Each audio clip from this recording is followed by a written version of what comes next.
Recording start हुआ है कि नहीं?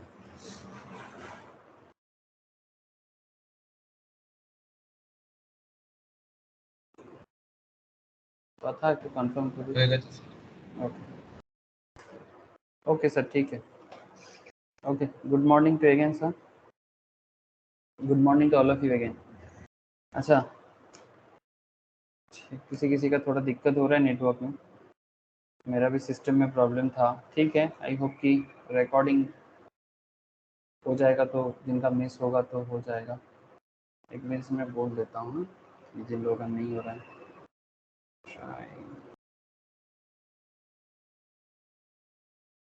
ओके सर, तो देखो सर, आज हम लोग इकोनॉमिक लॉ का क्लास है। तो जैसे कि CS executive, CMA final, CA final में इकोनॉमिक लॉ एक बहुत ही इम्पोर्टेंट पार्ट माना जाता है, और इकोनॉमिक लॉ के बिना इकोनॉमी नहीं चल पाता। सिंपल बात है, विदाउट इकोनॉमी लॉ आप इकोनॉमी को कैसे रन कराओगे। जैसे करेंटली हम लोग जिस पर्टिकुलर लॉ में बात कर रहे थे प्रीवियस लेक्चर से, लास्ट 2 दिन ने, जैसे कि हम लोगों ने सर, अगर मैं एग्जीक्यूटिव के सिलेबस के हिसाब से बताऊं, ठीक है, इसमें सबसे पहले हम लोगों ने फेमा का इंट्रो करा है ना, मतलब फॉरेन एक्सचेंज मैनेजमेंट एक्ट का जो इंट्रोडक्शन है वो हम लोगों ने पढ़ लिया। उसके बाद अभी हम लोग फॉरेन एक्सचेंज मैनेजमेंट एक्ट का जो डिटेल्स है उसमें बात कर रहे हैं। ठीक है, तो आज मैं उसी को कंटिन्यू करूंगा। फॉरेन एक्सचेंज मैनेजमेंट एक्ट का डिटेल्स बात जो है उसमें चल रहा हूँ। सेक्शन वाइज एक्ट को समझना है। इंट्रोडक्शन आइडिया आप लोगों को मिल गया ना, कि फॉरेन एक्सचेंज क्या है, इसको मैनेज करना क्यों इतना ज़रूरी है। सबसे इम्पोर्टेंट क्या है ना, कि फॉरेन एक्सचेंज को अगर मैनेज नहीं कर पाए ना, तो कंट्री के लिए आज के डेट में फॉरेन एक्सचेंज एक बहुत बड़ा एसेट है, किसी भी कंट्री के लिए, इंडिया के लिए, कोई भी कंट्री। जैसे आप देखोगे रिसेंटली श्रीलंका में इकोनॉमिक क्राइसिस हुआ है, नेपाल में भी इकोनॉमिक क्राइसिस क्रिएट होना चालू हो गया है, खबर मिला होगा आप लोग। तो even all over the world जिसके पास फॉरेन एक्सचेंज रिजर्व अच्छा है, वो कंट्री आज दुनिया में एक काफ़ी बेहतरीन सिचुएशन में। नाउ पॉइंट इज दैट ये जो फॉरेन एक्सचेंज रिजर्व है, ये बेसिकली इंटरनेशनल बिजनेस सिनारियो से बनता है। अगर आप इंटरनेशनली बिजनेस को एस्टेब्लिश कर पाते हो, आपकी कंट्री एक्सपोर्ट इंपोर्ट में दुनिया भर में अच्छा खासा एस्टेब्लिशमेंट कर पाते हैं, तो फिर ऑटोमेटिकली आपका फॉरेन एक्सचेंज कंडीशन भी बढ़ेगा, फॉरेन एक्सचेंज मैनेज करने का जरूरत भी पड़ेगा, है ना। तो ये फॉरेन एक्सचेंज मैनेजमेंट एक्ट के अंदर हम लोग आज थोड़ा डिटेल सेक्शन वाइज बात करेंगे। चलो मैं आपको डायरेक्ट लेके चलता हूँ, और इंट्रोडक्शन का जरूरत आपको है नहीं, बिकॉज प्रीवियस 2 लेक्चर्स में इंट्रोडक्शन के बारे में बहुत चर्चा हुआ है। स्क्रीन शेयर है कि नहीं, मुझे प्लीज इतना बताइएगा।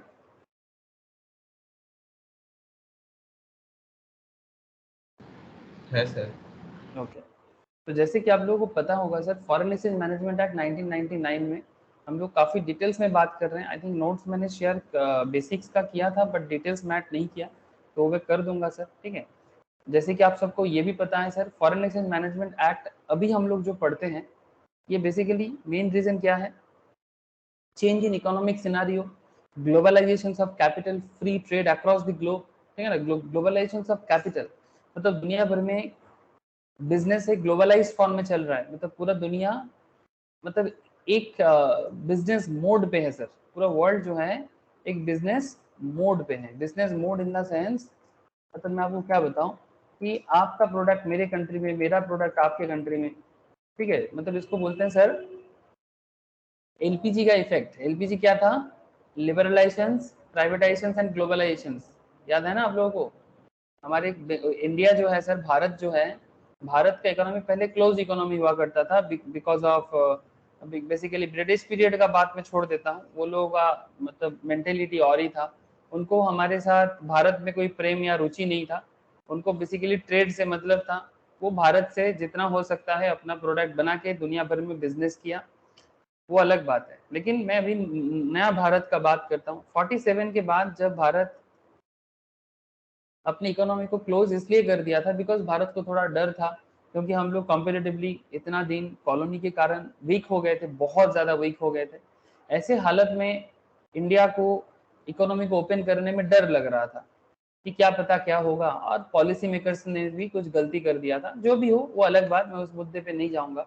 लेकिन मैं इतना कहना चाहता हूँ कि अगर आप अपनी इकोनॉमी को ओपन करोगे, ठीक है, ओपन इकोनॉमी करोगे या फिर ग्लोबलाइज करोगे, ठीक है। ग्लोबलाइज का मतलब और कुछ नहीं यहाँ पर कि भाई आपका प्रोडक्ट मेरे कंट्री में, मेरा प्रोडक्ट आपके कंट्री में, ठीक है। इस तरह से दुनिया भर में बिजनेस ट्रांजैक्शंस बढ़ता जाएगा। तो ये ओपन इकोनॉमी या ग्लोबलाइज्ड इकोनॉमी का कॉन्सेप्ट है।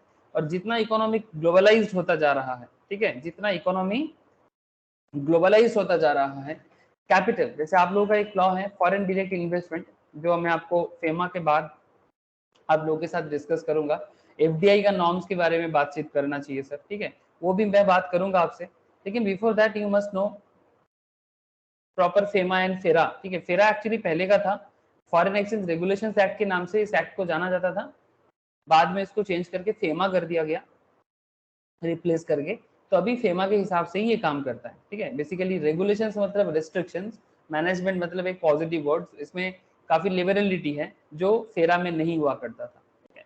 तो basically globalisation of capital, free trade across the globe, free trade across the globe मतलब ये ग्लोब है, ठीक है, पूरा दुनिया भर के सारा का सारा कंट्री बिजनेस करेगा। तो जैसे जैसे बिजनेस करेगा फॉरेन एक्सचेंज का ऑटोमेटिक हमारे कंट्री में फ्लो होगा। आज इंडिया मिडिल ईस्ट से बिजनेस कर रहा है, इंडिया आज चाइना के साथ बिजनेस कर रहा है, इंडिया रशिया के साथ बिजनेस कर रहा है, इंडिया यूरोप के साथ बिजनेस कर रहा है, यूरोपियन नेशंस के साथ। So that is because of globalisation, that is because of globalisation of capital. तो यही बात है सर जो फॉरेन एक्सचेंज मैटर को इतना ज्यादा अहमियत और इम्पोर्टेंस देता है। और ये act as a company secretary, as a chartered accountant, as a cost accountant you must know very well, ठीक है। आपको काफी अच्छे से ये एक्ट को जानना भी पड़ता है, ठीक है सर। इंट्रोडक्शन लेवल में मैंने आपसे बात मतलब कर चुका सर कि फेमा क्या है, इसका एनफोर्समेंट के बारे में मैटर में कर लिया। ब्रॉड स्ट्रक्चर जो है, अगर मैं सेक्शन वाइज थोड़ा बात करूं तो मैं प्रीवियस लेक्चर में आपके साथ प्रिलिमिनरी सेक्शंस पे बात कर लिया था। प्रिलिमिनरी में मुझे आपको याद है सर, आपको मैं प्री और प्रोई के बारे में बताया था, याद है? मतलब person resident in India and person resident outside of India. तो था ज्योति मणिपुर से, याद आ रहा है क्या? मतलब सर इनकम टैक्स एक्ट के हिसाब से, एज पर इनकम टैक्स जैसे रेसिडेंशियल स्टेटस होता है, वैसा ही फॉरेन एक्सचेंज मतलब आपका फेमा एक्ट के हिसाब से भी रेसिडेंशियल स्टेटस होता है ना। It's not same, it's not exactly same, थोड़ा बहुत अंतर है। रेसिडेंशियल स्टेटस अंडर फेमा, ये चर्चा मैंने आप लोगों के साथ प्रीवियस लेक्चर में किया था, है ना। तो आज मैं आपको उसी को कंटिन्यूएशन करूंगा, बट दूसरे पॉइंट में बात करूंगा सर। तो ये बेसिक जो प्रिलिमिनरी सेक्शंस है, जिसके बारे में फेमा एक्ट के अंदर सेक्शन 1 एंड 2 बात करता है, सेक्शन 1 एंड 2 बात करता है। अब मैं आज आपको लेके जाना चाहता हूं sir regulations and management of foreign exchange. Regulations and management of foreign exchange very very important part. Section 3 से लेके सेक्शन 9 मेनली ये पर्टिकुलर पॉइंट पे बात करता है। और आपको एक काफी इंटरेस्टिंग मैटर में आज डिस्कस करने का मेरा काफी मन है, क्योंकि मुझे आपको regulations and management of foreign exchange बताना है ना, इसीलिए सर वो है हवाला। सर आप लोग हवाला सुने हो? हवाला, प्लीज टेल मी सर, हवाला ट्रांजैक्शंस के बारे में सुने हो कभी? है सर। कौन करता है, मतलब कहाँ सुने हो सर हवाला के बारे में? दाऊद इब्राहिम। दाऊद इब्राहिम, ठीक है। Very good sir.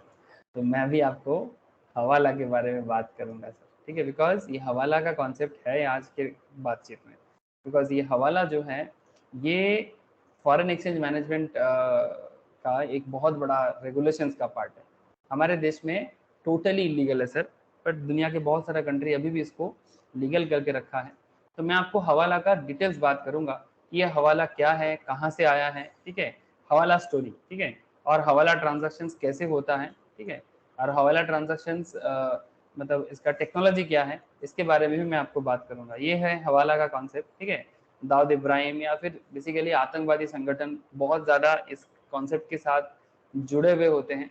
एक अनऑर्गेनाइज्ड बैंकिंग सेक्टर बोल सकते हो आप, ठीक है, या फिर इसको ना अंडर मतलब अंडर वर्ल्ड बैंकिंग सिस्टम भी कहा जाता है, ठीक है, अंडरवर्ल्ड बैंकिंग सिस्टम भी कहा जाता है। तो ये system foreign exchange management act के लिए एक बहुत बड़ा चैलेंज है सर, एक बहुत ही बड़ा चैलेंज है। तो I must discuss about those things, okay. ये क्या हो गया, ठीक है, तो वो भी मुझे आपके साथ थोड़ा बातचीत करना होगा। क्या अलग हो गया सर? हवाला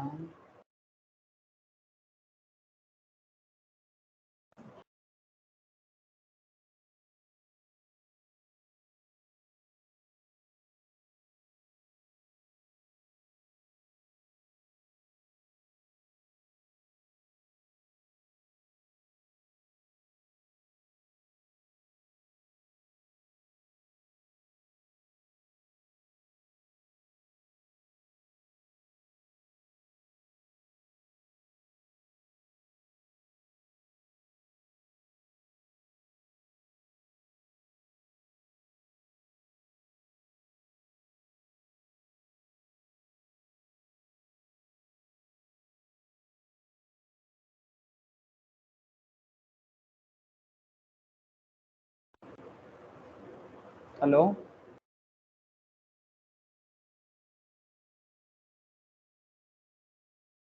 hello, yes sir. Yes, sir. Sound आ रहा है क्या? हाँ. Yes sir. कहाँ तक बात सुन पाए थे? Underworld banking system. Underworld banking system, पता नहीं सर क्या हो जा रहा है, कुछ समझ नहीं आ रहा है। अच्छा देखो, तो वही चीज़ मैं आपको regulations and management of foreign exchange के अंदर वो अंडरवर्ल्ड बैंकिंग सिस्टम या हवाला के बारे में भी बात करने का पूरा मन है। ठीक है, ठीक है, ये सब हवाला सिस्टम में ना बहुत सारा कॉन्सेप्ट काम करता है, मतलब सब कोड सिस्टम पे काम चलता है, आप लोग मूवीज में भी देखे होंगे। तो वो क्या होता है वो मुझे आपको बताना पड़ेगा सर। ठीक है, तो चलो हवाला का डिस्कशन तो करना है, लेकिन बिफोर दैट चलो मैं आपको एक्ट के अंदर लेके चलता हूँ। और ऐसे में लास्ट दिन ये सब चीज़ें बताया था आपको कि फेमा के अंदर आपको कितना सारा रेगुलेशंस और मैनेजमेंट एरिया है जो मेनली आपको जानना पड़ता है। डेफिनेशंस वगैरह मैं लास्ट वीक के क्लास में करवाया था, रेसिडेंशियल स्टेटस भी करवा दिया था, है ना। इसमें आपको बहुत ही दो इंटरेस्टिंग पॉइंट में बात हुआ था, एक आपका पर्सन रेसिडेंट आउटसाइड इंडिया और एक आपका होता है प्री मतलब PRII person resident in India. ठीक है, ये person resident in India and person resident outside India, ये दोनों कॉन्सेप्ट इनकम टैक्स की तरह नहीं है, थोड़ा अलग है सर। 182 दिन का खेल यहाँ पर भी चलता है, लेकिन क्या चलता है ये मैंने प्रीवियस लेक्चर्स में आपको समझाया था विथ एग्जाम्पल्स। ओके, अच्छा, regulations of management of foreign exchange. तो चलो सेक्शन 3 से लेके section 9 regulations and management of foreign exchange में क्या बात करता है, इसमें थोड़ा आगे बढ़ते हैं, फिर धीरे धीरे हवाला की तरफ बढ़ेंगे। ठीक है, जो आपको जानने के लिए आप लोग बहुत उत्सुक होंगे या इंटरेस्टेड होंगे, लेकिन सारा का सारा पॉइंट ही इंटरेस्टिंग है सर। ओके देखो, तो save as otherwise provided in this act, rules or regulation made thereunder or with the general or special permission of the RBI। RBI permission का जरूरत पड़ता है।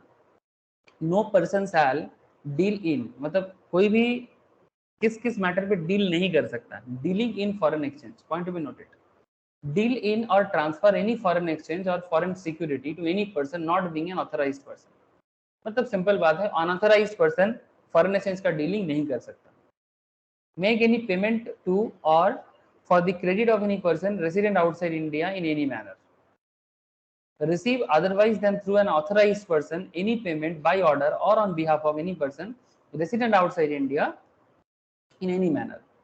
So for the purpose of this clause, where any person in or outside or resident in India received any payment, अगर कोई भी जिसको भारत में पेमेंट मिलता है by order or on behalf of any person resident outside India through any other person including an unauthorised person, ठीक है, including an authorised person without corresponding inward remittance from any place outside India, then such person shall be deemed to have received such payment otherwise than through an authorized person।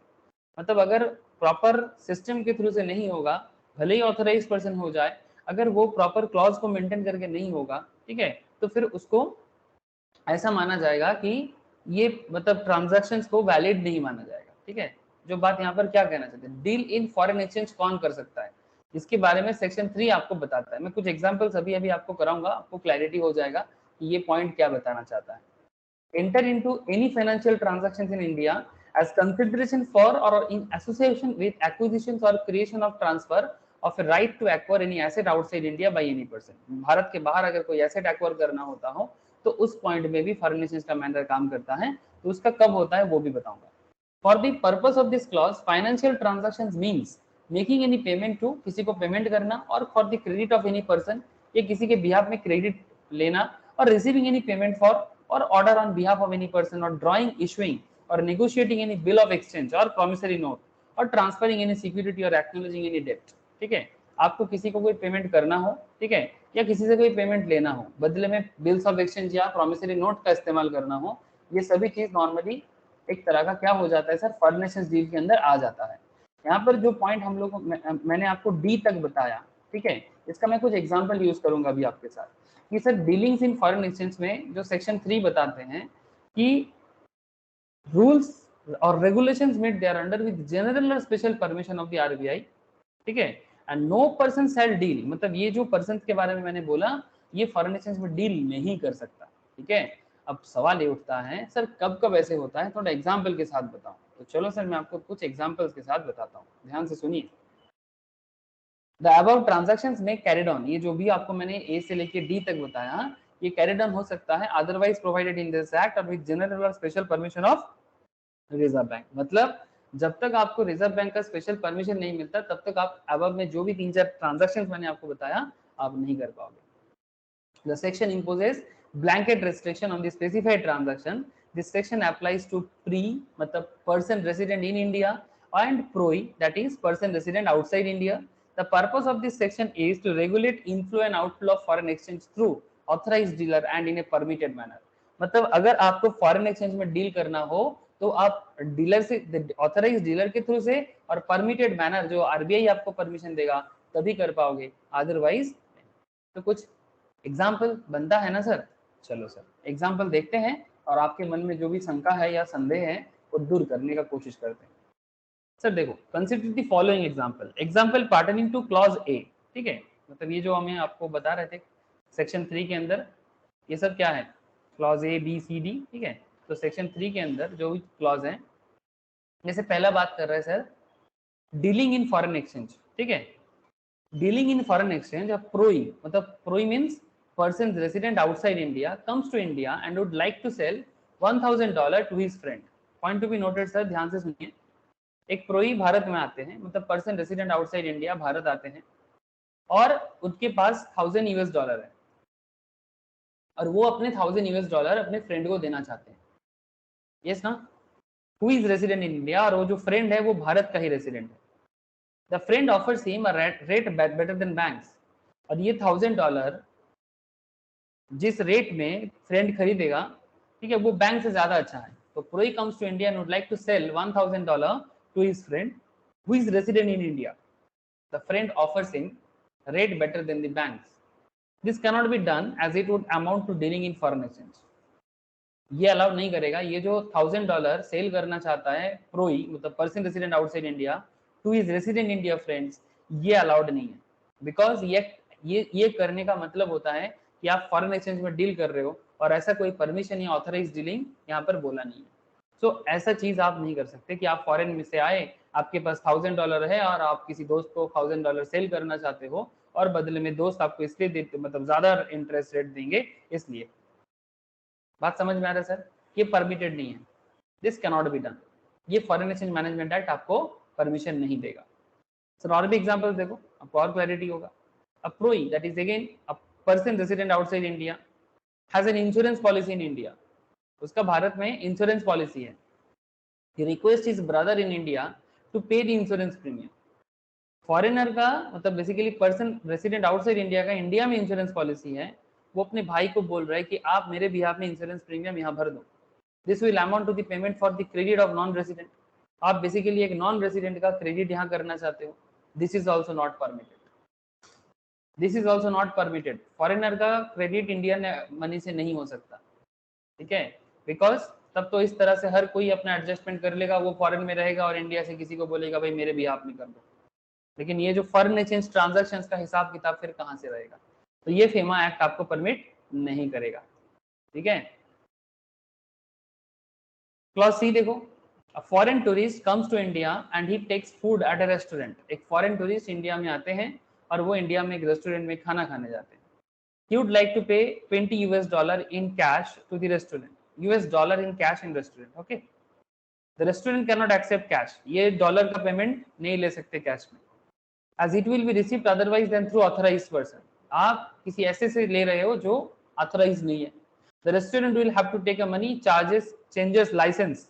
Restaurant ये वैसे तभी ले सकते हैं जब वो money changer licence use करेंगे, foreign accept currency accept करता है उनके थ्रू से.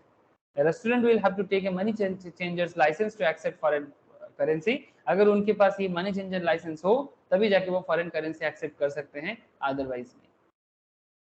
मतलब बेसिकली फॉरेन मनी चेंजर का लाइसेंस का मतलब होता है जो फॉरेन एक्सचेंज का लाइसेंस का डील करते हैं, जहां पर जाके आप दुनिया के किसी भी कोने से पैसा लाते हो और उसको एक्सचेंज करते हो, बदले में वो कमीशन रखता है. ऐसा होता है कि नहीं होता? आप किसी और कंट्री में जाओगे तो उस कंट्री का पैसा आप एक्सचेंज करके लेके जाते हो, या फिर वहां पर जाके आप पहले एक्सचेंज लाइसेंस एक्सचेंज ऑफिस में जाके वहां पर चेंज कर लेते हो, फिर जाके उस कंट्री में आप डील करते हो. ऐसा करते हो? ये सर नो? या फिर ऐसे लोग करते हैं जो फॉरेन जाते हैं या फॉरेन से आते हैं? सर डालहौजी अनेक আছে. हाँ एग्जैक्टली, डालहौजी में है, या फिर अब लोकल एरिया में भी बहुत सारे हैं. लोकल एरिया में भी जहाँ पर फॉरेन लोगों का आना जाना है वहाँ पर भी आपको ऐसे दिख जाएगा, है ना, प्राइवेट लेवल में लाइसेंस के साथ. सो बेसिक बातें हैं कि फॉरेन एक्सचेंज मैनेजमेंट इसको रेगुलेट करते हैं इस तरह से, ताकि वो अनऑथराइज्ड या फिर नॉन परमिटेड आरबीआई कॉन्सेप्ट में ना चले. दूसरा एग्जांपल देखते हैं, और transactions covered by this subsection are known as hawala transactions. ठीक है, point to be noted sir. ये जो सबसेक्शन डी था ये हवाला ट्रांजैक्शंस पे बात कर रहे हैं. Enter into any financial transaction in India as consideration for or in association with acquisitions or creation of transfer of a right to acquire any asset outside India by any person. क्या है sir ये? Sir ये है हवाला. तो हवाला के बारे में थोड़ा बात समझना पड़ेगा ना. तो चलो पहले हवाला का कुछ बेसिक बात करते हैं. ये यहाँ पर क्या बोला है देखते हैं. सर हवाला जैसे transaction covered by this subsection are known as hawala transactions. An Indian resident gives 70,000 in a cash to an Indian dealer. Say for example, तौथा एक इंडियन डीलर है, मतलब एक मनी करेंसी एक्सचेंज का डीलर है. तौथा एक Indian dealer है. अब ज्योति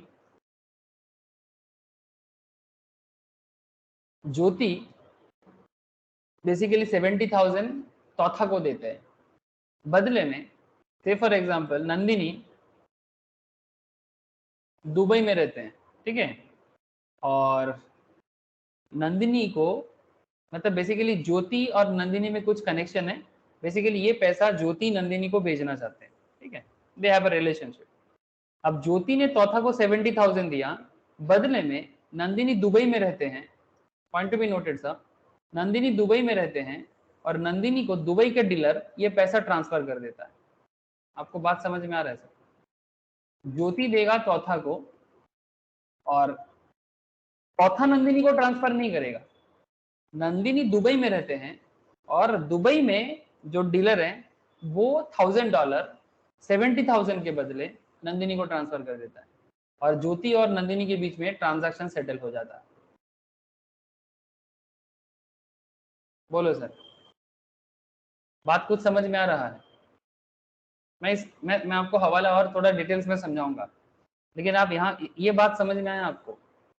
मतलब ये तौथा ज्योति और नंदिनी आपके बीच में जो ट्रांजैक्शन यहाँ पर हुआ, ठीक है, ये ज्योति ने तौथा को 70,000 दिया, बदले में नंदिनी को दुबई में यहाँ का डीलर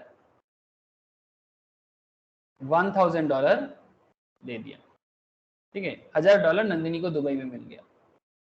तो ये जो सेटलमेंट हुआ, और बाद में आप सोचोगे कि सर ये तौथा भी तो डीलर है और दुबई का डीलर भी डीलर है. मानो दुबई का डीलर मैं हूं, ठीक है, अब मैं और तौथा, ठीक है, मी एंड तौथा, ये कॉन्सेप्ट बाद में एडजस्ट कर लेंगे, ठीक है. ये सेटलमेंट हम लोगों के बीच में बाद में हो जाएगा कि हमसे कौन किसको क्या देगा, क्या मिलेगा. लेकिन ये एक अनऑथराइज्ड कॉन्सेप्ट में चलता है, इसमें कोई लीगलिटी कॉन्सेप्ट नहीं है सर. क्या आपको बात समझ में आ रहा है? Please tell me sir. इसलिए देखो यहाँ लिखता है द टू डीलर्स, मतलब मी एंड तथा, मतलब सर एंड तथा हम लोग डीलर है, the two dealers may settle the transactions later, however transaction is not permitted, मतलब मेरे और तौथा के बीच में जो भी ट्रांजैक्शंस होगा ये परमिटेड ट्रांजैक्शंस नहीं होगा, बिकॉज ये आरबीआई परमिट नहीं करेगा। बोलो सर। हाँ बोलो। आपके पास नंदिनी को देने का पैसा किधर से आया? मेरे पास नंदिनी को देने का ट्रांजैक्शन पैसा, नहीं हुआ, यही ट्रांजैक्शन नहीं हुआ। यस सर, यही तो हवाला है। ठीक है, अब इसके लिए आपके मन में सवाल जो चल रहा है ना, हवाला कैसे होता है काम, यही आपके मन में चल रहा है। चलो सर, मैं आपको हवाला समझाने का कोशिश करता हूँ थोड़ा सा। मुझे पता था जब भी मैं हवाला बताऊंगा आप लोग सबसे पहले मुझे हवाला क्या है वो पूछोगे। इसके लिए आपको हवाला के बारे में कुछ स्टोरी समझना पड़ेगा। पहला बात तो ये है सर, ये इस्लामिक वर्ल्ड में मेनली चलता है। ठीक है, हवाला का जो कॉन्सेप्ट है ये मेनली इस्लामिक वर्ल्ड में चलता है। हवाला और हेवाला, जैसा अरबिक मीनिंग ट्रांसफर और समटाइम्स ट्रांसफर और sometime trust, also known as havala in partial, Persia में मतलब ईरान में इसको हवेला कहा जाता है। एंड जवाला और जवालिये जालियत इन सोमाली, ठीक है, is a popular and informal value transfer system based not on the movement of cash, इसमें कैश का मूवमेंट नहीं होता, or on telegraph or computer network wire, मतलब online fund transfer between banks ऐसा कुछ भी नहीं होता, but instead on the performance and honour of a huge network of money brokers. ये एक बहुत बड़ा मनी ब्रोकर्स का नेटवर्क चेन है जिनको हवालादार्स कहा जाता है। They are known as hawaladars. while hawaladars are spread throughout the world, they are primarily located middle east, ठीक है, north Africa, horn of Africa and Indian subcontinent, मतलब इंडिया, पाकिस्तान, नेपाल, भूटान, बांग्लादेश, श्रीलंका, इसको इंडियन सबकॉन्टिनेंट कहा जाता है। जब भी मैं इंडियन सबकॉन्टिनेंट कहता हूँ इसका मतलब आप समझ लेना, ये देखो आपको मैप दिख रहा है, ठीक है, इंडियन सबकॉन्टिनेंट का मतलब ये होता है, उसमें भारत, पाकिस्तान, नेपाल, भूटान, बांग्लादेश एंड श्रीलंका। एक्चुअली ये मेनली भारत वर्ष है, ठीक है, जो बाद में ड्यू टू डिफरेंट सिनेरियो में टूट गया है। ठीक है, but basically they are always a Bharat. Okay, Bharat sir, that is the original name of India. India तो सर फॉरेन नेम है। ओके, तो इंडियन सबकॉन्टिनेंट में it's a very popular, especially Islamic invasion के बाद से, पहले नहीं था। हवाला फॉलोज इस्लामिक ट्रेडिशंस, जब से भारत में इस्लामिक ट्रेडिशन आया है, ठीक है, इंडियन सबकॉन्टिनेंट का बात कर रहा हूँ, इंडियन सबकॉन्टिनेंट में जब से इस्लामिक इन्वेजन शुरू हुआ है तब से ये इंडिया में पॉपुलर हुआ है। पहले ये सिस्टम भारत में कभी नहीं था, मतलब this is not a Indian thing, ये आपको मैं बता दूं, भारतीय कॉन्सेप्ट में ये हवाला कॉन्सेप्ट नहीं चलता है। ठीक है, ये इस्लामिक कॉन्सेप्ट में चलता है और बहुत सारे कंट्री में ये लीगल भी है।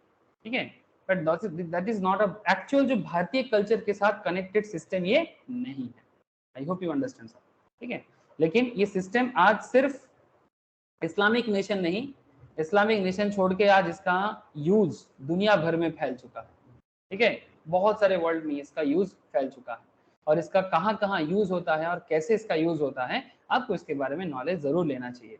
और फेमा एक्ट इसके बारे में क्यों इतना बात कर रहा है इसका भी आपको समझ लेना चाहिए। ठीक है, इसका मिसयूज क्या है और इसका सटीक यूज क्या है इसका भी आपको पता लगेगा, लेकिन उसके लिए आपको थोड़ा समझना पड़ेगा। तो चलो सर, बात को आगे बढ़ाते हैं, हवाला कैसे होता है, और ये आज के डेट में इंडिया में बहुत पॉपुलर है, और दाऊद इब्राहिम जैसे लोग आपको पता है, ठीक है, और जितने भी आतंकवादी संगठन हैं ये सभी लोग इसको बहुत ज्यादा यूज किया है, और भारत को एक्सप्लॉइट करने का हर तरीका का कोशिश किया है और करे जा रहे हैं, ऐसा नहीं खत्म हो गया। ठीक है, मतलब करे जा रहे हैं सर, मतलब it's process is going on. हवाला सिस्टम ओरिजिनेटेड इन इंडिया, देखो sir, it has existed since the 8th century between Indian, Arab and Muslim traders who operated alongside the Silk Road and beyond as a protection against theft. मतलब basically silk road के बारे में आपको पता है कि I don't know, but ये actually एक बहुत बड़ा बिजनेस रोड है सर, जो पुराने टाइम पे मतलब जब रिवर सिस्टम या समुद्र सिस्टम लोगों को अता पता नहीं था, ठीक है, सिल्क रोड कहा जाता है। अगर आप सिल्क रोड देखना चाहोगे, old silk road and new silk road, आपको मैं एक बार बता देना चाहूंगा। सिल्क रोड, ये देखो सर, ये बिजनेस वर्ल्ड सिल्क रोड के थ्रू से, ठीक है, ये है सिल्क रोड, देख रहे हैं ना सर, मिडिल ईस्ट के साथ किस तरह से सिल्क रूट चाइना से यूरोप तक ये रूट एक्चुअली स्प्रेड होता था, ठीक है।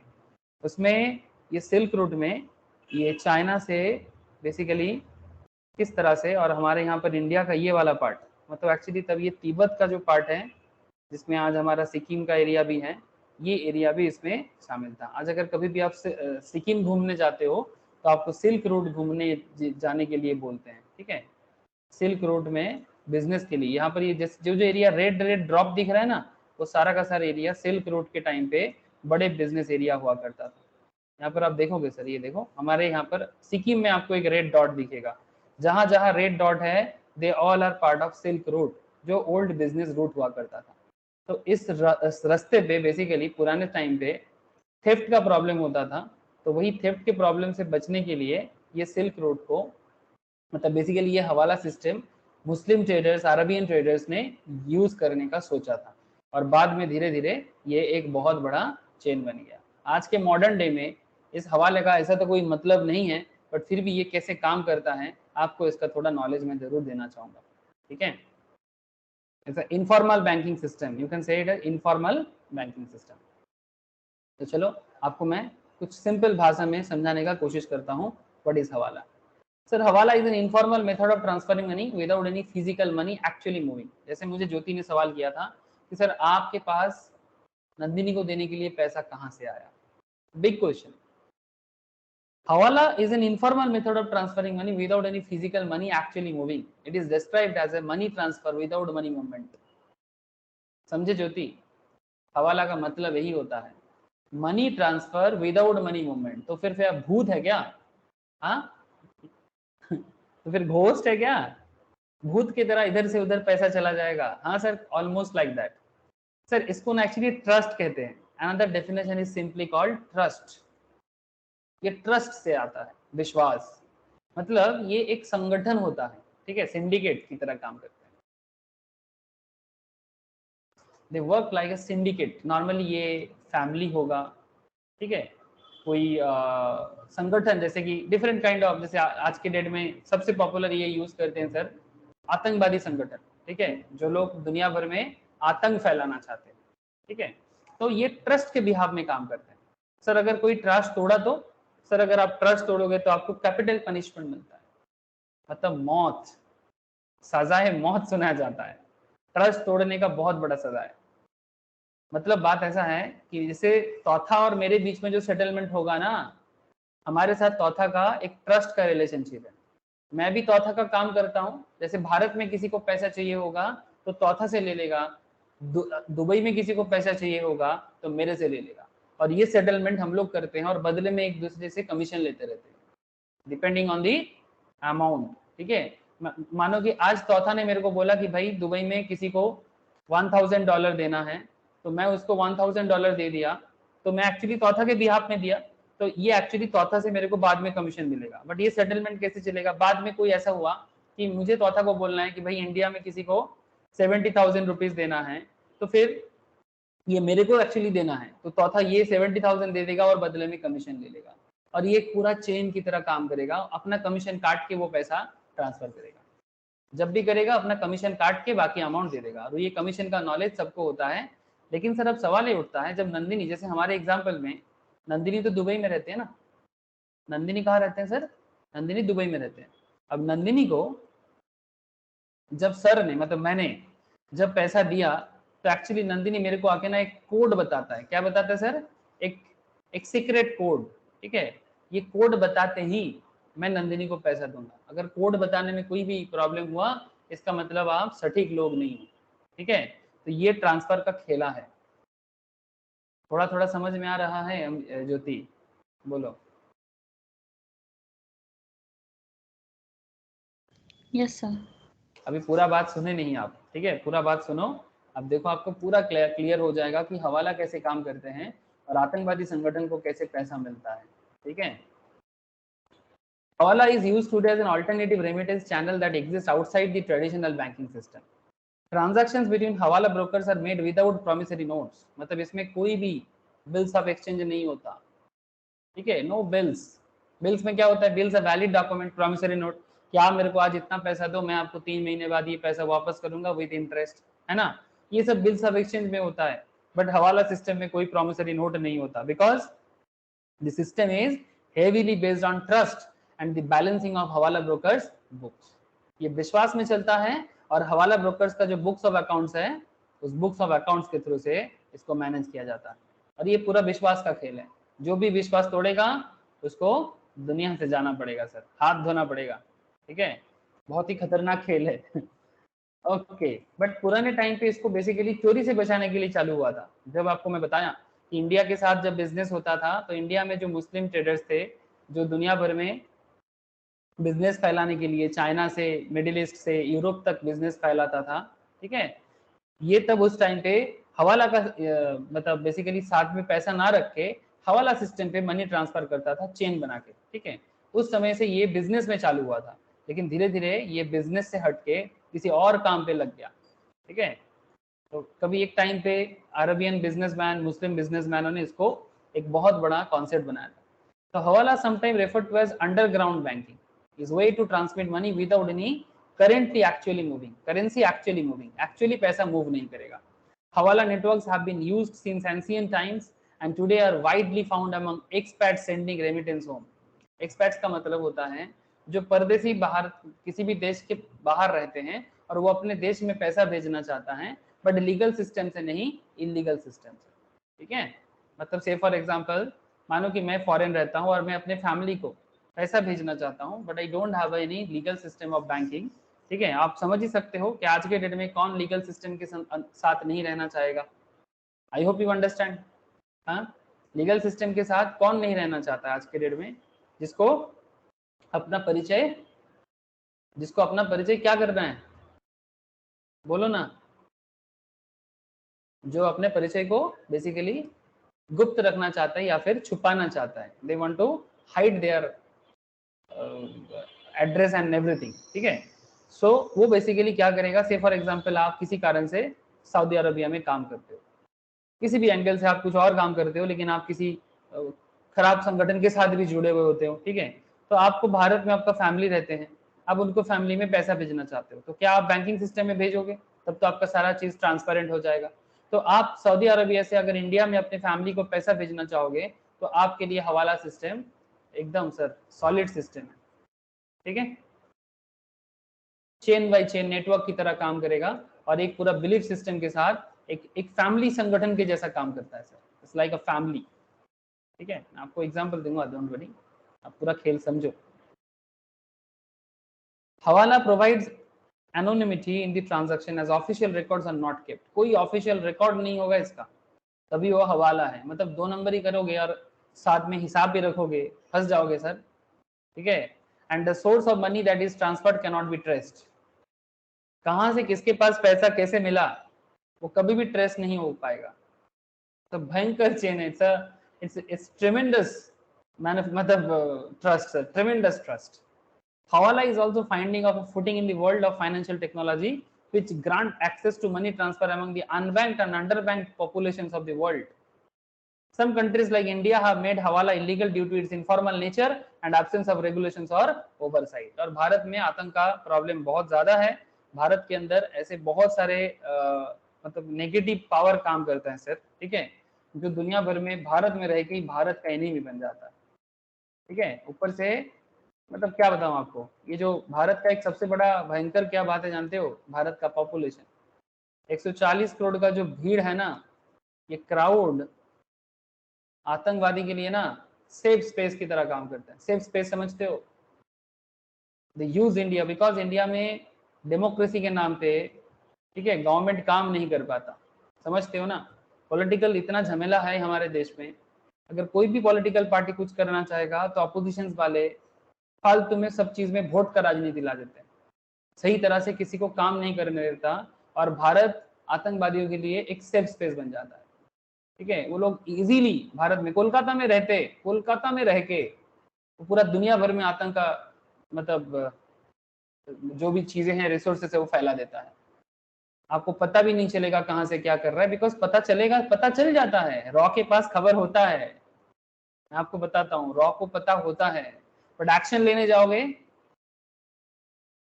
कॉम्युनल मैटर आ जाता है, और फिर उसको सपोर्ट करने के लिए, मतलब बैड थिंग को सपोर्ट करने के लिए पॉलिटिक्स करते रहे। मतलब भाई कम से कम सही चीज पे तो पॉलिटिकल पार्टीज को एक होना चाहिए, बट इतना गंदा पॉलिटिक्स करते हैं ना इंडियंस, मतलब आज के डेट में मैं आपको क्या बताऊं।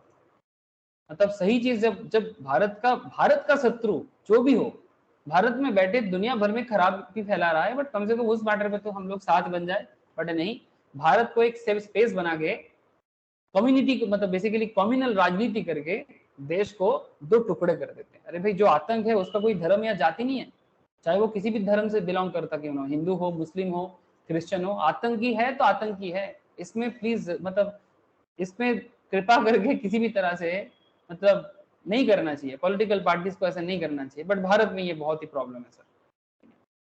सो कई बार हम लोग इसलिए चुप रहते हैं, क्या किया जा सकता है। तो ये सब रियल लाइफ प्रॉब्लम है, और हवाला सिस्टम भारत में इसीलिए बार बार भारत का जिक्र कर रहा है इंटरनेशनल मीडिया ऑल्सो, ठीक है।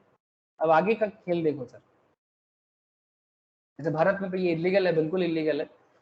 Understanding Hawala. Hawala originated in South Asia during 8th century and is used throughout the world today, particularly in the Islamic community as an alternative means of conducting fund transfer. ये सब मैं encyclopedia, Wikipedia source से ही use करके आपको बता रहा हूँ। Unlike the conventional method of transferring money across borders through bank wire transfer, money transfer in Hawala is arranged through a network of हवालादार्स और हवाला डीलर्स। जैसे चौथा कोलकाता में हवालादार है, मैं दुबई में हवालादार, ठीक है। तो हमारे बीच में और भी 500, 1000, 2000, 5000, 10,000 लोग हम लोग इकट्ठा कर लेते हैं, और हम लोग अपने कम्युनिटी को just for the sake of our community, जिनको हमारे कम्युनिटी के साथ लेना देना है, जैसे बहुत इजीली कर देते हैं। जानते हो ना हमारे देश में प्रॉब्लम क्या है, मैं आपको जेन्युइन प्रॉब्लम बताता हूँ। आप लोग कभी ऐसे सोचते हो कि नहीं सोचते, I don't know, but you must think about it. हमारे देश में गरीबी बहुत है, और गरीबी के साथ साथ, पॉवर्टी के साथ साथ लोगों के अंदर पैसा का लालच भी बहुत है, ठीक है। पॉवर्टी तो है ही, और ग्रीडी, मनी के लिए ग्रीडी, दो चार पैसे के लिए लोग यहाँ पर बिक जाते हैं सर। मतलब they basically sell their moral values, ठीक है, just because of some money. सबसे फॉर एग्जांपल यहीं पर कोलकाता में या दिल्ली में या कोलकाता में या बॉम्बे में या साउथ में किसी बस्ती में, ठीक है, किसी स्लम एरिया में कोई लोग, किसी को पैसा चाहिए, से फॉर एग्जांपल उसने मार्केट में बहुत लाइबिलिटी कर लिया था, ठीक है, तो उसको से फॉर एग्जांपल 5 लाख चाहिए। तो ये क्या करेगा, 5 लाख किसी हवालादार से ले लेगा, लेकिन बदले में वो कोई काम कर देगा हवालादार का। कैसा काम करेगा, इलीगल काम, जो एंटी इंडिया है। अब 5 लाख लेके वो हवालादार का काम करके, मतलब 5 लाख के बदले वो क्या कर रहा है, बेसिकली हवालादार को उससे भी बड़ा धोखा देने का काम करेगा। और ये पूरा सिस्टम बाय सिस्टम चालू रहता है, ठीक है। और वो भी बाद में हवालादार का काम करेगा। मतलब आज तुम किसी का नमक खाओगे, ठीक है, आज अगर तुम किसी का नमक खाओगे, नमक खाने का मतलब क्या है, अगर आज आप किसी से सुविधा लोगे, ठीक है, इलीगल काम करने के लिए, तो कल तो आपको उसका बात मानना पड़ेगा ना। आप समझ रहे हो सर, क्यों भारत में ये इतना ज्यादा अनऑर्गेनाइज के हिसाब से चलता है, और ये बहुत ही खतरनाक सिचुएशन क्रिएट करता है देश के अंदर, जिसका मैं आपको समझा नहीं पाऊंगा until or unless you realize this world. So it's a dangerous thing sir। हवाला आतंक का जड़ है, इसको खत्म नहीं कर पाए ना, कभी आतंक कभी नहीं खत्म कर पाएंगे, चाहे कंट्री कोई भी हो। और भारत 140 करोड़ का भीड़ है, यहाँ पर हम लोग इजीली छुपा सकते हैं, कोई भी मैटर को एकदम आराम से अंडरग्राउंड कर सकते हैं। तो unlike the conventional method of transferring money across border through bank wire transfer, money transfer in हवाला is arranged through a network of हवालादार्स और हवाला डीलर्स। एक्चुअली दाऊद इब्राहिम इसी तरह से भारत को बार बार अटैक किया है, बार बार अटैक किया है, ठीक है। मतलब अपने ही देश को गद्दारी किया है, जस्ट बिकॉज ऑफ कम्युनिटी के नाम पे, जाति के नाम पे, धर्म के नाम पे। बहुत ही खराब बात है सर। क्या लिया है, दाऊद इब्राहिम तो बिहार में जन्मा था, हाँ, क्या मतलब होता है इन लोगों को कि जिस देश में हमने जन्मा उसी देश के पीछे पड़ना, और शत्रु के साथ मिलकर देश के अंदर हमेशा एक आतंकी संगठन चलाना और देश को बेच देना, कोई मतलब नहीं होता। बट फिर भी ये जो दिस काइंड ऑफ मेंटेलिटी, जो बेसिकली एक इल मेंटेलिटी, ये पूरा कम्युनिटी का नाम खराब करता है, देश के अंदर लोगों का भेदभाव क्रिएट करता है, डिस्क्रिमिनेट करता है, डिवाइडिंग करता है, कोई मतलब नहीं होता। तो hawala dealers keep an informal journal to record all credit and debit transactions. Informal मतलब कोई फॉर्मल अकाउंट बुक्स नहीं होगा। डेब्ट बिटवीन हवाला dealers can be settled in cash. ये जो डेब्ट का जो बात है ना, जैसे तौथा के साथ मेरा जो ट्रांजैक्शन का डील है, एक्चुअली ये तौथा के साथ मेरा हुआ था। मैंने जो नंदिनी को दिया था, सर ने जो नंदिनी को दिया था, ठीक है, सर ने नंदिनी को जो पेमेंट किया था वो बेसिकली तौथा के कहने पे दिया था। अब तौथा के साथ मेरा जो डील जो बनेगा, ठीक है, अब मैंने दिया तो मैं किससे कमीशन लूंगा? तौथा से कमीशन लूंगा। हाँ सर, $1000 जो मैंने नंदिनी को दिया जरूरत पे, नंदिनी मेरे से लेके गया। नंदिनी, तौथा ने क्यों मेरे को बोला? क्योंकि ज्योति ने 70,000 तौथा को जमा किया कैश में, जिसका कोई प्रूफ नहीं है। अब इसके कहने पे मैंने यहाँ पर करूंगा, लेकिन तौथा और मेरे बीच में एक इनफॉर्मल कॉन्सेप्ट बनेगा, ठीक है। और $1000 नंदिनी को देने के टाइम पे मैं कमीशन काट के दूंगा, जो बाद में बेसिकली तौथा और मेरे बीच में चलेगा, ठीक है। इसी तरह से ऐसे हजारों तौथा, हजारों सर, ठीक है, जो दुनिया भर में हवालादार का काम कर रहा है। तो डेब्ट बिटवीन हवाला dealers can be settled in cash, property और सर्विसेज। कोई किसी के लिए काम करके दो, जैसे ही मैं आपको बता रहा था कि किसी को भारत में इतना पॉवर्टी है और इतना लोगों के अंदर लालचीनेस है, लालची मतलब ग्रीडीनेस है, कि किसी को 5 लाख दे दो ना, वो आपके लिए क्या जो करेगा आपको पता ही नहीं है। कहीं पर बोलेगा जा बॉम्ब लगा के आ जा, ठीक है, बॉम्बे में सीरियल ब्लास्ट कर, दिल्ली पार्लियामेंट के सामने ब्लास्ट करा दे, ठीक है, गुवाहाटी में ब्लास्ट करा दे, कोलकाता में ब्लास्ट करा दे, ठीक है, कहीं पर भी ब्लास्ट करा देगा, बदले में 5 लाख दे लेगा। कुछ नहीं करना है, बस यहाँ पर जाके ये पेटी रख के आ जाना, ये बैग रख के आ जाना, पूछेगा तक नहीं भाई क्या रख रहा हूँ, क्यों रख रहा हूँ। तेरे फैमिली को पैसा भेज देंगे, तेरे फैमिली को 5 लाख भेज देंगे। कहां से भेजेगा? बैंक से थोड़ी ना भेजेगा, हवाला कर देगा। तभी तो होता है आतंकी। पब्लिक को सोचना चाहिए। इसलिए बार बार एक चीज मैं बोलता हूँ, दूसरे क्लासेस में भी मैं बोलता हूँ कि भाई जब तक लोगों के अंदर राष्ट्रभक्ति नहीं आएगा ना, देश के प्रति प्यार, ये बहुत जरूरी है। और ये ना कभी भी आपको नियम समझा के नहीं हो सकता, कभी भी नहीं सर। आप अपने देश को तभी प्रेम कर सकते हो, इसके लिए नियम लगा के, कभी भी नियम लगा के ड्यूटी होता है, नियम लगा के ड्यूटी होता है। लेकिन देश के प्रति लव जो है ना, वो देश के कल्चर के साथ कनेक्ट होके होता है। You have to adapt Indian culture, you have to adapt भारतीय कल्चर, तभी जाके आप भारत को प्यार कर पाओगे। और तभी एंटी इंडिया काम करने से पहले या एंटी नेशन काम करने से पहले आपके दिमाग में 10 बार क्वेश्चन आएगा कि भाई क्या करने बोल रहे हैं मुझे, क्यों स्टेशन में मुझे बैग रखने बोल रहा है, जो ब्लास्ट करा सकता है, जो लाखों लोगों का जान ले सकता है, ठीक है, जो बेचारे लोगों का जान ले सकता है, जो गुनेगार भी नहीं है, जो किसी के लिए कुछ नहीं किया कभी भी। सो ये जो भी पॉलिटिकल पार्टीज हो, मेरा एक ही बात है सर कि आप देश के प्रति लोगों का प्यार बढ़ने के लिए काम करो, ना कि ये सिर्फ पैसे के लिए बिक जाने का मेंटेलिटी बनाओ। तो फिर ये हवालादार भी कभी भी भारत को खत्म नहीं कर सकता। लेकिन जब तक ये नहीं बनेगा ना, हवालादार का रबरबा बढ़ता जाएगा। तो हवाला डीलर को पकड़ना मुश्किल ही नहीं, नामुमकिन है। डॉन को पकड़ना जैसे होता है ना, मुश्किल ही नहीं, नामुमकिन है। It's like that. Keep an informal journal to record all credit and debit transactions. Accounts maintain करेगा, किससे कितना लेना है और किसको कितना देना है। डेब्ट बिटवीन हवाला dealers can be settled in cash, property और सर्विस। समझ में आ रहा है ना सर? हमेशा कैश से कैश देगा ऐसा नहीं है। कोई किसी के लिए कोई सर्विस दे देगा, कोई किसी को कोई प्रॉपर्टी यूज करने दे देगा, भाई मेरा एक घर है वहां पर यूज करो, बदले में इतना पैसा इसको दे दो, ठीक है। कुछ भी सेटलमेंट चलता है फॉर देयर ऑब्जेक्टिव, जो भी ऑब्जेक्टिव पूरा करना। जैसे ताजमहल को अटैक करने के लिए जब बॉम्बे में आया था 26/11, क्यों आ गया था? पैसा का मैटर कैसे सेटल हुआ था, कौन किसको पैसा दिया था, बदले में क्या सेटलमेंट हुआ था, something in consideration should be there. भाई तुम जाओ बॉम्बे में जाके ताज होटल को अटैक करो, है ना, आप लोग जानते हो। मैं यहाँ पर किसी कौम का बात नहीं कर रहा हूँ, I am just talking about how आतंकवादी संगठन एक्चुअली वर्क। किस तरह से पाकिस्तान से आके, ठीक है, भारत के यहाँ पर कुछ लोगों ने उनको जरूर सेफ स्पेस दिया होगा। ऐसे बिना कोई, ऐसे ही पाकिस्तान से कोई थोड़ी ना आ सकता है और आके ताजमहल में घुस के किसी को मार सकता है। जरूर कोई नॉन पर्सन होगा भारत से, ठीक है, चाहे वो किसी भी जाति का हो, किसी भी धर्म का हो। वो सेफ स्पेस दे रहा है, बदले में पैसा खाया है, 10 लाख, 20 लाख, 1 करोड़, 2 करोड़, कुछ तो खाया होगा। जरूर हवाला हुआ होगा, तभी पाकिस्तान से बोट आके ताज होटल में घुस के इतना सारा लोगों को बेरहमी से मार दिया, दिन दहाड़े छोटे छोटे होटल में चेन में घुस के गोली मार दिया, है ना। ऐसे कैसे होता है? Something in consideration should be there, something in return should be there, yes or no? अरे बोलो सर, हाँ या ना? आपको समझ में आ रहा है कि नहीं आ रहा है?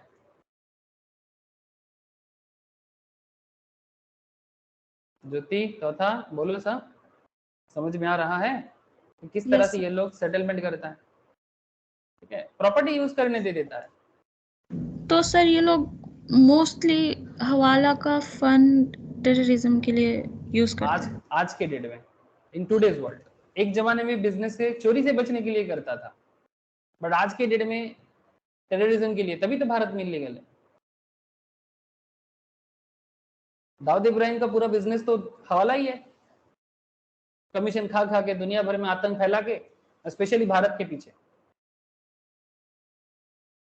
तो आज के सर डेट में अगर इंडिया में ही हवाला करेगा और फिर इंडिया को ही खराब करेगा तो इलीगली करना पड़ेगा ना। वही तो प्रॉब्लम है सर। ठीक है, the system of hawala will be tagged as one of who has lost their honor and will be excommunicated from the network of origin। अगर कोई भी अपने ऑनर से चुकता है, मतलब ऑनर मतलब ये सम्मान से चलता है, रेस्पेक्ट से चलता है, ट्रस्ट से चलता है, अगर आप इसको ऑनर नहीं कर पाओगे, ठीक है, कि भाई मतलब पैसा देने के टाइम पे नहीं दे पाया, तो आप तो गए सर। मतलब आप कभी आपने सुविधा लिया और आप आज अभी अगर आप बोलते हो कि भाई मैं डिसऑनर कर दूंगा क्योंकि मुझे खतरा लग रहा है, मुझे डेंजर आ रहा है, इस कम्युनिटी से घुसने के पहले आपको 10 बार सोचना चाहिए था। अब बोलते हैं ना सर, आग में हाथ डाले हो, अब इतना इजीली निकल नहीं पाओगे। एक जमाने में ये इलीगल यूज नहीं होता था, उस टाइम पे they are very primitive method of concept. रास्ते में चोरी होता था, आप पैसा नहीं रख पाते थे, पेमेंट करने में दिक्कत होता था, तो काफी साइंटिफिकली इसको ऑर्गेनाइज किया गया था। बट आज के डेट में इसका साइंटिफिक यूज बस दुनिया को खत्म करने के लिए है। हवाला is thought to come from the Arabic word assignment or a bill of exchange or a Hindi word of reference। Migrant worker who frequently send remittance to relatives and friends in their countries of origin find the hawala system advantageous। मतलब जो banking system के साथ नहीं जोड़ पाते, ठीक है, जो बेसिकली सो कॉल्ड अनपढ़ गवार लोग जो हैं, मतलब दे आर इलिटरेट, ठीक है, they take advantages of this kind of facilities. But आज के डेट में कोई जरूरत नहीं है, बिकॉज बैंकिंग सिस्टम बहुत डेवलप हो गया है। आज फिर भी आज के डेट में आप फिर भी अगर हवाला का हेल्प लेते हो, इसका मतलब दाल में कुछ काला है, मतलब देयर इज सम प्रॉब्लम। हवाला फैसिलिटेट्स और ये सब रॉ वगैरह को पता चल जाता है एंड दे टेक एक्शन। आज कश्मीर का प्रॉब्लम क्या है? हवाला ही तो है। इतना पैसा कहां से आता है कश्मीर में? हाँ सर, जो लोग कश्मीर में आतंक फैला रहा है, इतना पैसा कहां से आता है? आतंक फैलाने के लिए पैसा चाहिए, बिना पैसे का आतंक नहीं फैला सकते आप। हाँ, बिना पैसे का जो काम होता है ना, उसको रिवोल्यूशनरी बोलते हैं। जैसे कि ब्रिटिश के अगेंस्ट में हमारे देश के रिवोल्यूशनरी करते थे, पैसा नहीं होता था, फिर भी ब्रिटिश के सामने आ जाते थे, गोली खा लेते थे। बट ये लोग गोली नहीं खाता, ये लोग तो पहले मारता है। ठीक है, कश्मीर में कश्मीर का प्रॉब्लम कैसे हो रहा है? हवाला के कारण हो रहा है, और क्या? ये हवाला बंद कर दो। तो मोदी जी ने जब नोटबंदी किया था ना सर, वो भी एक बहुत बड़ा हवाला के इसके पीछे कॉन्सेप्ट। ये गवर्नमेंट कभी भी डिक्लेयर नहीं करेगा, चाहे भले ही गवर्नमेंट गिर क्यों ना जाए, बिकॉज देश को बचाना जरूरी था। हम लोग नहीं समझ पाएंगे पॉलिसी, आम आदमी ये सब बात नहीं समझ पाएगा, और गवर्नमेंट कभी भी ये बात नहीं बोलेगा, क्योंकि ये सीक्रेट मैटर है। नहीं तो रातों रात कोई भी गवर्नमेंट ऐसा काम कैसे कर सकता है?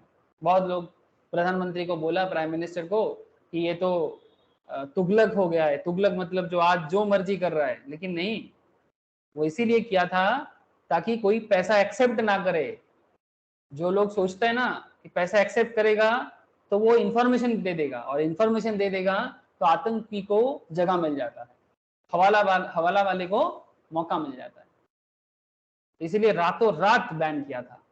पागल नहीं है कि रातों रात बैन कर देगा, प्रोसेस से कर सकता था, लेकिन इतना ज्यादा इलीगल मनी हमारे देश में एंटर कर रहा था और इतना बड़ा योजना बना था कि आप सोच नहीं सकते, और गवर्नमेंट ऐसी चीजों को कभी डिक्लेयर नहीं करेगा कि इसलिए किए थे। तो there are lots of concept regarding this kind of thing, and foreign exchange management act को ये सब बात समझना पड़ता है। In addition to the convenience and speed of the conducting hawala, the fees are usually low compared to the high rate that bank charge. Bank का जितना charge करते हैं उससे compared लो होता है। To encourage foreign exchange transfer through hawala, dealers sometimes exempt export rates from paying fees. The system is also easy to use as one only needs to find a trusted हवालादार to transfer money. Trust, बार बार बोल रहा हूँ आपको, trust. एक example देखो, आपको एक clarity आ जाएगा, फिर मैं हवाला से दूसरे पॉइंट में शिफ्ट करूंगा। मुझे लगा कि आप लोगों को हवाला समझाना चाहिए। How does hawala work? Say Mary needs to send $200 to John, who lives in another town. She will approach a havaladar, Eric, and give him the amount of money she wants John to receive, including the details of the transaction, the name of the recipient, city and password. वो password बताना पड़ेगा। Eric contacts the hawala dealers in the recipient city. ठीक है, वो recipient city में Eric हवालादार ढूंढा जिसका नाम है टॉम। एरिक टॉम के पास गया and ask him to give him John $200। John का जो $200 है वो दो, on the condition that John correctly states the password. But condition नहीं है, जॉन को पासवर्ड ठीक से बोलना पड़ेगा। Tom transfer the money to John from his own account, अपने अकाउंट से देगा और बदले में कमीशन माइनस कर लेगा, and Eric will own Tom $200। अब एरिक को टॉम को $200 सेटल करना है। अब ये वो लोग बाद में अपने हिसाब से कर लेगा। The transaction initiated by Mary and included by John's receipt of the funds takes only 1 to 2 days. In some instances, just a few hours. आज के डेट में हवाला नेटवर्क इतना बड़ा हो गया है, इतना कनेक्टिविटी बढ़ गया है लोगों के बीच में, ठीक है, मतलब ये सब कि few hours में भी हो जाता है। And no money is moved and no IOU are signed, मतलब किसी भी तरह का intermediary sign नहीं है, and exchange by Eric and Tom, as the hawala system is backed only by trust, honor, family connections or regional relationships. समझ में आए सर? सर स्पेशल कंसिडरेशन क्या है? The very features make hawala an attractive avenue for legitimate patrons और make an attractive for illegitimate uses. मतलब आप जितना खराब यूज इसको कर सकते हो, आप क्या बताऊं मैं, मतलब वहां पर जो लोग हैं वो लोग काफी अपने बीच में बड़ा सच्चा है, बट उनका काम इलीगल है। Hawala is frequently referred to as underground banking. This is because money launderers and terrorist take advantage of this system. जो लोग मनी लॉन्ड्रिंग करते हैं, टेररिस्ट जो है, to transfer fund from one location to another. Hawala provides anonymity in its transaction as official records are not kept and the source of money that is transferred cannot be traced because money laundering aims to hide the source of cash that is generated from illegal activities. Hawala is a perfect system of money laundering.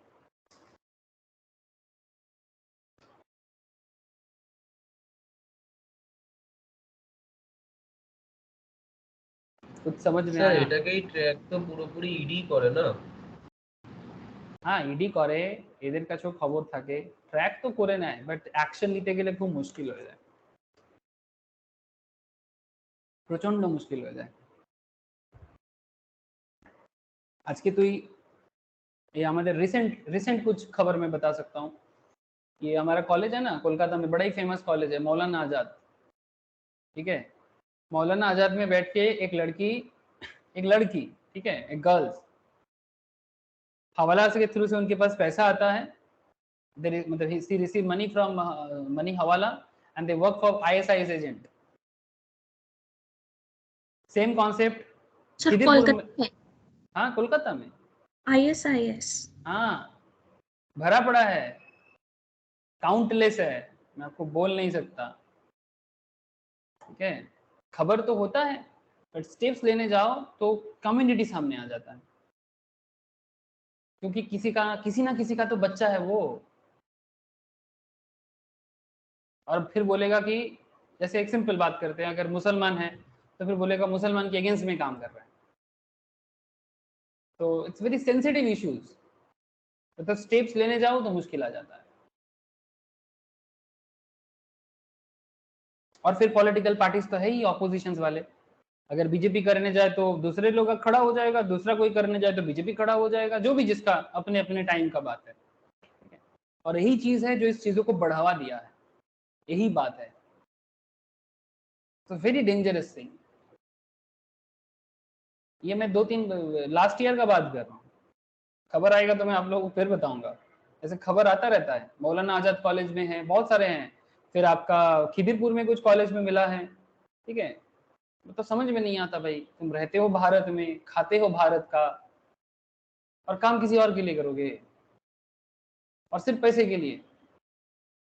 क्या जात बिरादरी लगता है लोगों को, समझ में नहीं आता कि अपने ही कंट्री को লাস্ট खत्म कर ইয়ারতে दो। ইন্টালি থেকে দুজনকে তুলেও নিয়ে গেছিল, इंटेली थे के ऐसा তুলে নিয়ে সোজা ভুবনেশ্বরে নিয়ে চলে গেছে। नहीं नहीं, सीरियसली ये सब खत्म करना चाहिए। और प्रॉब्लम वही हो जाता है ना सर, मतलब इतना सेंसिटिव इश्यूज है, फिर जाति धर्म लेके चालू हो जाएगा। तो काम तो देखो प्रूफ के साथ, कोई ऐसे थोड़ी किसी भी बच्ची को, किसी गर्ल्स को, किसी बॉयज को, ठीक है, आजकल टेक्नोलॉजी आ गया ना, और ज्यादा काम कर रहे हैं ये लोग, ठीक है। टेक्नोलॉजी तो ओल्ड एज को नहीं आता, न्यू एज को आता है, ठीक है। तुम यहाँ बैठ के पाकिस्तान का हेल्प करोगे, तुम यहाँ बैठ के ISIS को योगदान, केरला में क्या बताऊं आपको, केरला पागल हो जाएगा सर 2 दिन में। केरला में मतलब ऐसे, केरला में इस्लामिक फॉलोअर्स बहुत सारे हैं, इस्लाम का दोहा देके, मतलब इस्लाम को सामने रख के केरलन जो यूथ है, इंजीनियर्स, IITians, ये लोग इस्लामिक जो सीरिया में जो लोग ऑर्गेनाइजेशन चलाते हैं उन पे योगदान कर दिया। अब आप पछता रहे हैं, अब इतना भयंकर हालत है, इतना भयंकर हालत है। ऊपर से इंडिया की लड़कियों को लेके गया, शादी वगैरह किया, ठीक है, फिर सिचुएशन और बदतर हो रहा है। मतलब पूरा कनेक्शन है केरला के साथ, पूरा इस्लामिक वर्ल्ड, मतलब सीरिया वगैरह में जो आतंक चल रहा है, और वो कनेक्टेड विद पाकिस्तान। कश्मीर का भी लोग यूथ को वहां भेजते हैं, ब्रेन वॉश करते, फिर भारत में लाके बोलते कि भाई करो, यहाँ पर झमेला लगा के रखो। यही तो चल रहा है, नहीं तो ये 2 मिनट का झमेला चुटकी में खत्म हो जाए। आज इंडियन आर्मी इतना इतना बड़ा आर्मी है, ये चाहे तो कश्मीर को 2 मिनट में ठंडा कर सकता है, लेकिन ठंडा क्यों नहीं कर पाता है? क्योंकि आखिर वो किसी ना किसी का बेटा है, किसी ना किसी का बेटी है। Then how can you control them? और उनका ब्रेन पूरा, दिमाग पूरा वॉश करके रखा है। डेंजरस। ये देखो ना, इस तरह से हवाला का ट्रांजैक्शन का काम चलता है। ये दोनों सेटल करेगा अल्टीमेटली, इसको पैसा चाहिए, ये इधर से डीलरशिप कर रहा है इसी के साथ, ए बी को पैसा भेजना चाहता है, ए इसको कांटेक्ट करेगा, वो उसको भेजेगा, वो इसको दे देगा,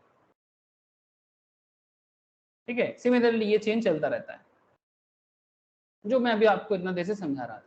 और ये पूरा दुनिया भर में नेटवर्क बना हुआ है।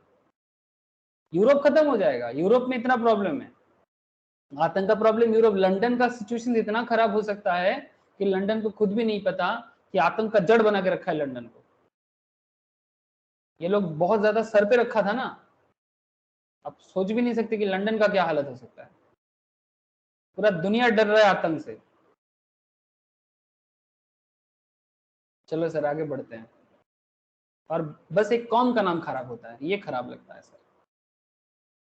तो कुछ लोग इल माइंडेड है ना, इसके लिए एक कम्युनिटी का नाम खराब कर दिया ना, और वही प्रॉब्लम है जो प्रॉब्लम का जड़ बना के रखा है। अब आम आदमी को क्या समझाओगे आप कि भाई नहीं, इसका मतलब कौम को दोषी नहीं करना चाहिए? अब आम आदमी नहीं समझेगा। हम आप जैसे लोग फिर भी थोड़ा बहुत एजुकेटेड है, हम लोग समझने का कोशिश करेंगे, इंसान को इंसान के नजर से देखेंगे, बट हर कोई थोड़ी ना सोचेगा। वो लोग तो जंग करेगा, दंगा करेगा, तो भाई नहीं देखो तुम्हारे कौम से किया है, वो बोलेगा देखो तुम्हारे कौम से किया है। अब तुम कैसे रोकोगे कम्युनल मैटर? क्योंकि अंदर ही अंदर तो ये प्रॉब्लम फैल जाता है जहर की तरह। आगे देखो।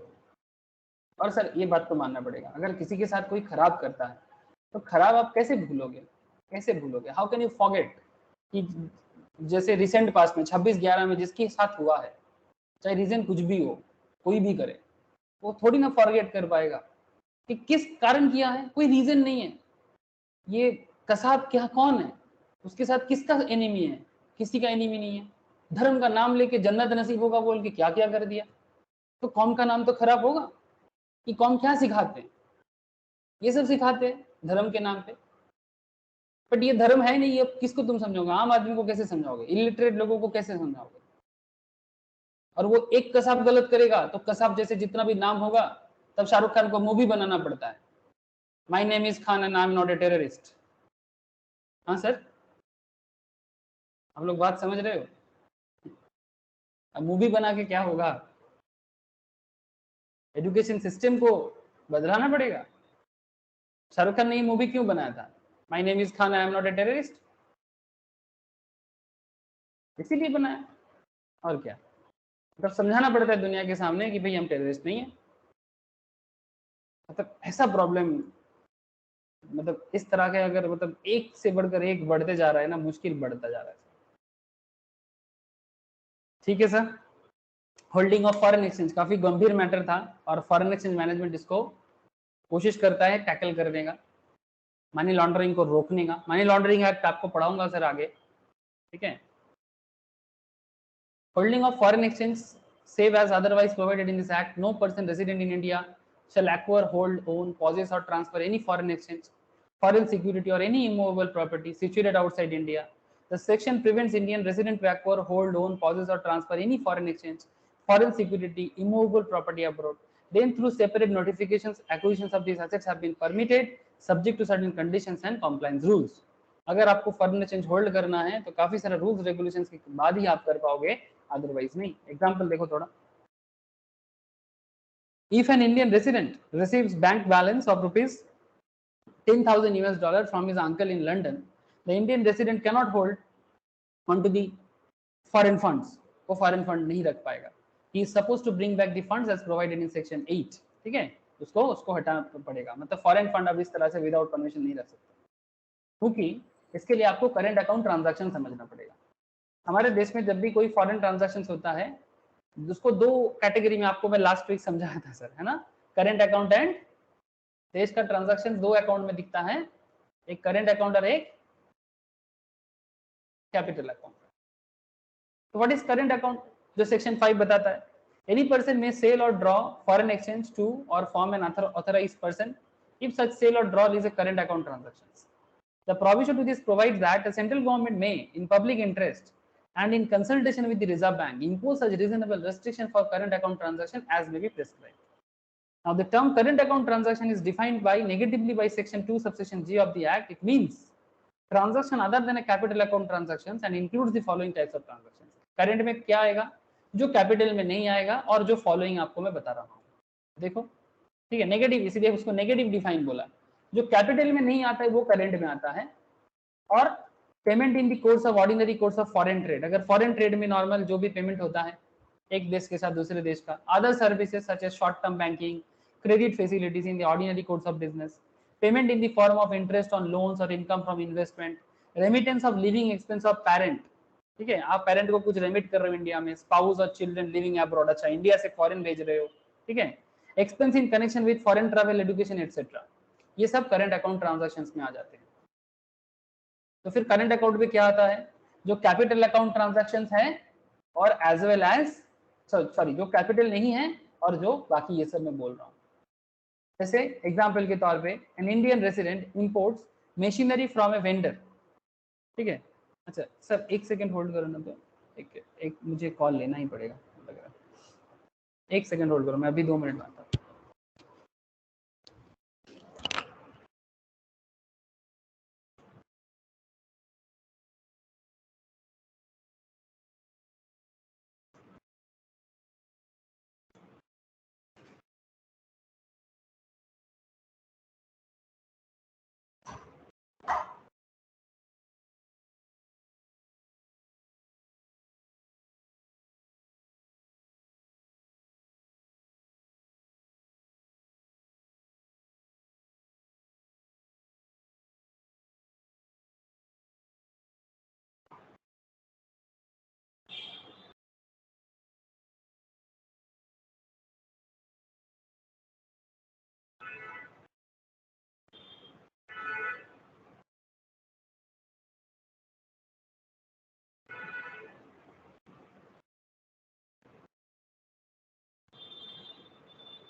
हेलो सर, आवाज आ रहा है? हो आप लोग?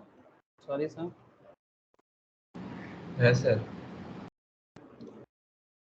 तो एग्जांपल देखो सर, किस तरह से an Indian resident import machinery from a vendor in UK, मतलब सेलर कहाँ का है? यूके का, फॉर इंस्टॉलिंग इन इस फैक्ट्री। मतलब आप इंडिया से हो, कोई मशीन आप इंपोर्ट कर रहे हो यूके के सेलर से, आपके फैक्ट्री में डालना है। As per accounts and income tax law, machinery is a capital expenditure, है ना? अकाउंट्स और इनकम टैक्स के हिसाब से ये कैपिटल एक्सपेंडिचर है ना? क्या सर आप बताओ, आप अगर अपने फैक्ट्री में मशीन लगाओगे, ये कैपिटल एक्सपेंडिचर है कि रेवेन्यू एक्सपेंडिचर है? Please tell me. Capital expenditure, है ना? However, under FEMA, it does not alter an asset in India for the UK vendor. It does not create any liability to UK vendor for the Indian importer. Once the payment is made, the Indian resident or the UK vendor neither owns nor is owned anything in the other country. Hence, it is a current account transactions. मतलब समझे sir? मतलब आप एक Indian businessman के लिए ये capital expenditure जरूर है, बट इंडिया के लिए ये करंट अकाउंट ट्रांजैक्शंस माना जाएगा, because it does not create any liability to a UK vendor for the Indian importer. Once the payment is made, जैसे पेमेंट हो जाएगा, the Indian resident or the UK vendor neither owns nor is owned anything in the other country. कुछ भी कोई own नहीं करेगा। तो भारत के लिए ये जस्ट करंट अकाउंट ट्रांजैक्शंस बना रहेगा। यही सिस्टम नॉर्मली होता है फेमा एक्ट के हिसाब से, ठीक है? अब फॉरेन से कुछ भी परचेस करोगे, जब भी पेमेंट हो जाए, ठीक है, once the payment is made, the Indian resident or the UK vendor neither owns nor is owned anything in the other country. उस अदर कंट्री में इसका कुछ भी नहीं है, ठीक है? ना तो उसका है ना तो हमारा है। तो ये करंट अकाउंट ट्रांजैक्शंस माना जाएगा, ठीक है? क्योंकि कैपिटल अकाउंट में एसेट का कॉन्सेप्ट होना चाहिए, लेकिन कंट्री के लिए कोई एसेट नहीं है। Similarly, an Indian resident import machinery from a vendor in UK for installing in his factory on a credit period of 3 months, ठीक है? 3 महीने क्रेडिट के लिए आप कर रहे हो।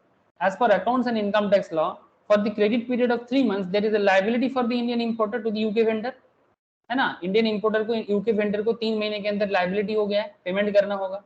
Technically under FEMA also it is a liability outside India. FEMA के अंदर भी ये एक तरह का लाइबिलिटी हो गया, तो फिर क्या कैपिटल अकाउंट में दिखाना चाहिए? क्योंकि कैपिटल अकाउंट लाइबिलिटी एसेट को दिखाते हैं, जो मैं आपको लास्ट वीक समझाया था कि कैपिटल अकाउंट और करंट अकाउंट क्या काम करता है। So technically under FEMA also it is a liability outside India. However, under definition of current account transactions, short-term banking and credit facilities in the ordinary course of business are considered as a current account transaction. Hence, import of machinery on credit terms is a current account transaction because ये short-term category में है। Sir अब सवाल उठता है, what if the credit period is 12 months? Under master direction of import payment has to be made within 6 months. Master direction यही है कि import का payment आपको 6 महीने के अंदर करना पड़ेगा। If the credit period is in excess of 6 months, then it is a loan. There are separate rules for loan. If the transactions falls into the loan rules, then it is permitted. Short-term loan by large means of 6 months for exports. The period for realization of proceeds is 9 months. तो अगर 3 महीने की बात है तो current account में जाएगा, 6 महीने से ज्यादा है तो लोन होगा, लोन के लिए ट्रीटमेंट अलग होता है। बात समझ में आ रहा है sir? Hello,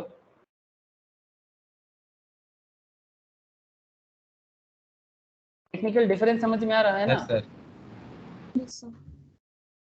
A person resident in India transfer $1,000 to his NRI brother in New York as a gift. The fund are sent from the the person resident in India Indian bank account to the NRI brother's bank account in New York. Under accounts and income tax law, gift is a capital receipt, है ना? However, under FEMA, once the gift is accepted by the NRI, no one owns or owes anything to anyone in India or USA. The transaction is over, hence this is a current account transactions. ठीक है? Similarly, जैसे पहला वाला case में था, if gift is a current account transaction, why is there a restriction under current account regulations? It is because while there is no restriction on current account transactions, some reasonable restriction should be there. Some reasonable restriction can be imposed. Otherwise, people may transfer funds abroad under the grab of current account transaction. हर किसी चीज को वो foreign transfer करता जाएगा। If however the pre gives pro ये gift, अगर कोई person resident in India gives a person resident outside India a gift in India in Indian currency, for the pro मतलब person resident outside India, it will result in funds lying in India, मतलब alteration of an Indian asset. For pre मतलब person resident in India, there is no creation of an asset or liability, as this transaction creates an asset in India for the pro. It is a capital account transactions. Under separate rules giving a gift in India to an NRI permitted subject to certain rules. मतलब अगर कोई foreigner India में, मतलब प्रोई अगर India में gift भेजता है, in a similar manner if PROI gives gift to an PR pre, मतलब person resident in India by remitting funds in India, there is no restriction. However, if the PROI gives the funds abroad, the resident cannot keep it abroad, he has to bring it to India. ठीक है, तो इस तरह का कुछ concept आपको एक बार go through करना पड़ेगा। ठीक है, तो सर मैं नेक्स्ट क्लास में आपको capital account and current account पर पूरा डिटेल्स एक बार डिटेल्स डिस्कस करूंगा। ट्रांजैक्शंस जो प्रोहिबिटेड है, ठीक है, जो आप ट्रांसफर नहीं कर सकते, जो फेमा के अंदर नहीं आता, ठीक है, तो इसके लिए ना पूरा एक लिस्ट है, आप देख सकते हैं यहाँ पर शेड्यूल 1 में, शेड्यूल 2 में, ठीक है, पूरा लिस्ट है। पर्पस ऑफ रेमिटेंस क्या है, वो किस लिए कर रहा है, कौन सा मिनिस्ट्री उसको संभालते हैं, और फेमा उसके बारे में क्या बताते हैं, पूरा लंबा 10-11 लिस्ट है। मैं आपको नोट्स आज शेयर कर दूंगा सर, आप लोगों को बस मैं एक ही काम दूंगा, आप लोग घर में ना एक बार जस्ट इसको आंख लगाइएगा, मतलब देखिएगा, गो थ्रू कीजिएगा, ठीक है, समझ में आ जाएगा, और फिर मैं आपको कैपिटल अकाउंट ट्रांजेक्शन्स भी समझाऊंगा। ठीक है सर, एक्चुअली मुझे थोड़ा जल्दी इसलिए छोड़ना पड़ रहा है बिकॉज मैं आपको बोला शायद कि नेक्स्ट वीक मैं नहीं रहूँगा कोलकाता में कुछ कारण से, ठीक है, कुछ मेडिकल इश्यूज है तो फैमिली में, तो इसलिए मुझे थोड़ा सा ये वीक ना मेरा थोड़ा ऐसा ही चल रहा है आजकल। ठीक है, तो कुछ कारण है, मुझे थोड़ा सा निकलना पड़ेगा बिकॉज मैं संडे को निकलूंगा। तो बस आप लोगों को रिक्वेस्ट है, आने के बाद मैं डिटेल्स में पढ़ा दूंगा, आप लोगों को पता है। ठीक है, तो डिटेल्स ही चल रहा है, तो आप लोगों को नोट शेयर करूंगा, आप लोग करंट अकाउंट और कैपिटल अकाउंट के डिटेल्स एक बार जरूर देखिएगा इकोनॉमिक लॉ से। ठीक है, बाकी चर्चा मैं आपको नेक्स्ट क्लास में बताऊंगा। ठीक है, नेक्स्ट वीक इसका लाइव क्लास ऑफ रहेगा। ठीक है, मैं पहले से ही बता दिया आपको, तो नेक्स्ट वीक हर लाइव क्लास ही ऑफ रहेगा, ये तो ऑफ रहेगा ही। दूसरी क्लास जिसका रिकॉर्डिंग मिलेगा आपको वो आप जरूर कर लीजिएगा, स्पेशली ग्रुप 1 रिलेटेड पेपर का बात करूंगा। ग्रुप 2 रिलेटेड आई नो कि आप लोग अभी कोई भी ग्रुप 2 के अपेयर नहीं कर रहे हो, जस्ट क्लास का नोट जो है एक बार आंख लगाइए कि क्लास में हुआ है तो आपको थोड़ा बहुत नॉलेज रखना चाहिए। दैट्स व्हाट, इतना ही है सर आज। ठीक है, राक्षी सर। ओके ओके दादा, bye sir. Okay sir, tata, bye sir. Bye Nandini.